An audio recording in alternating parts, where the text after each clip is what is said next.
ஒரு ஊரில் சிஎம் வருதுன்னா அந்த ரோடு ஃபுல்லாக பிளாக் பண்ணி அதில் ஹாஸ்பிட்டல் போகிறவங்க இருக்கலாம், ஆஃபீஸில் போகிறவங்க இருக்கலாம், நிறைய பிஸியானவங்க இருக்கலாம்.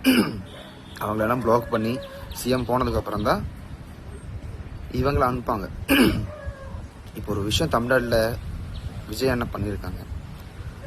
நான் என் பாட்டுக்கு போகிறேன், ஜனங்களை எதுக்கு பிளாக் பண்ணுறேன்னு சொல்லிக்கிட்டு அண்ணனுக்கு ஒரு லைன் கொடுத்துக்கிட்டு அண்ணன் அந்த லைன்லேயே போகிறாங்க. ஏன்னா அண்ணனோட வீடு நீலகிரி, அங்கேருந்து சட்டமன்றத்தில் வர்றதுக்கு 17 கிலோமீட்டர் நினைக்கிறேன். அந்த 17 கிலோமீட்டரும் பிளாக்கே இல்லாமல் எனக்கு ஒரு ரோடு கொடுத்துருங்க, நான் அப்படியே போகிறேன், மக்கள் அந்த லைனில் போகட்டும் சொல்லிக்கிட்டு ஒரு சட்டம் போடுறாங்க. எந்த ஊர்லேயுமே அந்த மாதிரி நடக்குது. ஒரு சிஎம் போகிறதுன்னா அவங்க போனதுக்கப்புறம் தான் எல்லாருமே போகிறாங்க. இப்போ அப்படியெல்லாம் கிடையாது. நாமளும் அதுலேயே இருக்கிற மனுஷன் தான். அவங்களுக்கும் பிஸி இருக்கும், அவங்களுக்கும் சீரியஸான விஷயங்கள் இருக்குது. அப்போ அவங்க பாட்டு போகட்டும், நான் என் பாட்டுக்கு போகிறேன்னு சொல்லிட்டு போகிறாங்க. என்ன மனுஷன்ல